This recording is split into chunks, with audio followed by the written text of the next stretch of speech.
অবশেষে দীর্ঘ প্রতীক্ষার পর শুরু হয়ে গেল যুবশক্তির ফর্ম ফিল আপ। হ্যাঁ, ঠিকই শুনেছেন, দীর্ঘ প্রতীক্ষার পর শুরু হয়ে গেল যুবশক্তির ফর্ম ফিল আপ। আমরা এই ভিডিওটির মধ্যেতে দেখে নেব যুবশক্তির ফর্ম ফিল আপের জন্য আপনাদের কী কী ডকুমেন্টসের প্রয়োজন, কীভাবে ফর্ম ফিল আপ করবেন, তার A to Z সমস্ত তথ্য।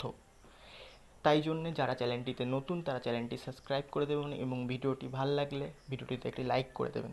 এবং যাদের এই ফর্মের পিডিএফটা দরকার তাদের জন্য আমি কমেন্ট বক্সে পিন করে দেবো, তারা সেখান থেকে ডাউনলোড করে নেবেন এবং আপনাদের মন্তব্য জানানোর জন্যে কমেন্ট বক্সে কমেন্ট করে দেবেন। তো চলুন আর দেরি না করে ভিডিওটি শুরু করা যাক। এখন আপনারা আপনাদের সামনে যে ফর্মটি দেখতে পাচ্ছেন এটাই হলো সেই যুবশক্তির ফর্ম। হ্যাঁ, এটাই সেই যুবশক্তির ফর্ম। তো চলুন দেখে নেওয়া যাক কীভাবে আপনারা ধাপে ধাপে ফর্মটি ফিল আপ করবেন।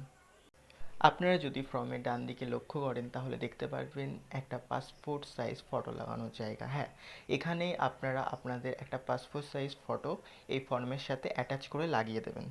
তো আপনারা প্রথমেই দেখতে পাচ্ছেন জনশিবির কেন্দ্রের রেজিস্ট্রেশন নাম্বার। আপনারা যখন আপনাদের ফর্ম সংগ্রহ করবেন তখন ফর্মের উপর দেখতে পারবেন জনশিবির কেন্দ্র থেকে দেওয়া এক রেজিস্ট্রেশন নাম্বার, সেই রেজিস্ট্রেশন নাম্বারটা আপনারা হুবাহু সেখানে বসিয়ে দেবেন।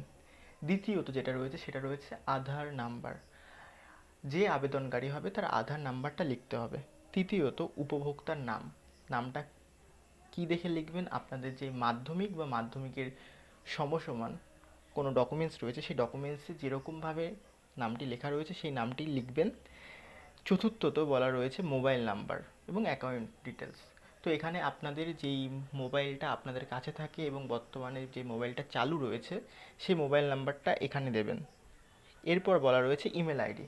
আপনারা আপনাদের একটা ভ্যালিড ইমেল আইডি দিয়ে দেবেন। এরপর জানতে চাওয়া হয়েছে আপনার লিঙ্গ বা জেন্ডার।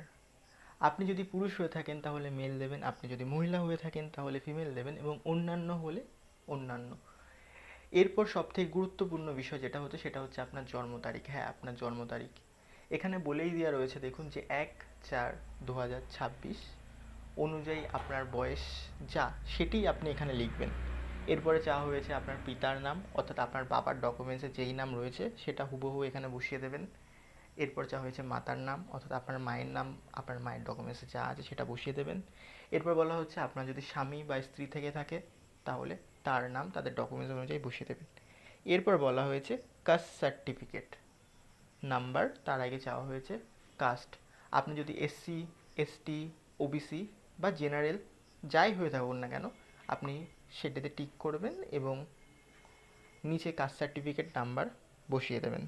এরপর জানতে চাওয়া হয়েছে আপনার মিউচুয়াল স্ট্যাটাস, অর্থাৎ আপনি যদি অবিবাহিত বা বিধবা বা বিবাহিত হয়ে থাকেন তাহলে আপনারা আপনাদের যেই মিউচুয়াল স্ট্যাটাস সেটি এখানে ফিল আপ করবেন।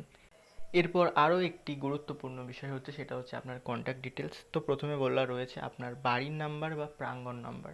তো এটি আপনি জেনে নিয়ে ফর্মে ফিল আপ করে দেবেন। এরপর যা হয়েছে আপনার গ্রাম, শহর বা নগরী। তো আপনি যেখানে বসবাস করেন সেই গ্রাম হোক বা শহর হোক বা সেটা একটা নগরী হোক সেটা লিখে দেবেন। এরপর জানতে চাওয়া হয়েছে আপনার পোস্ট অফিস বা ডাকঘর। তো আপনার যেখানে পোস্ট অফিস সেটা লিখে দেবেন। এরপর জানতে চাওয়া হয়েছে আপনার গ্রাম পঞ্চায়েত বা ওয়ার্ড। আপনার গ্রাম পঞ্চায়েত যেখানে হবে সেটি লিখে দেবেন। এরপর জানতে চাওয়া হয়েছে আপনার ব্লক, পৌরসভা বা কর্পোরেশন। আপনি যেই এরিয়ায় বসবাস করেন এবং আপনার এলাকার নাম যা হবে সেটা সেখানে বসিয়ে দেবেন। এরপর জানতে চাওয়া হয়েছে পুলিশ স্টেশন বা থানা। আপনার নিকটবর্তী পুলিশ স্টেশন যেটা সেটা লিখে দেবেন।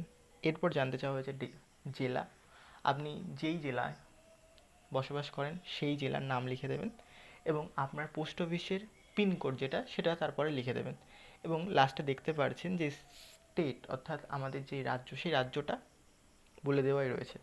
তো সম্পূর্ণ ফর্মটি ঠিক করে দেখে শুনে ফিল আপ করে নেবেন এবং আপনারা কে কোথার থেকে ভিডিও দেখছেন সেটা আমাকে কমেন্ট করে অবশ্যই জানাবেন।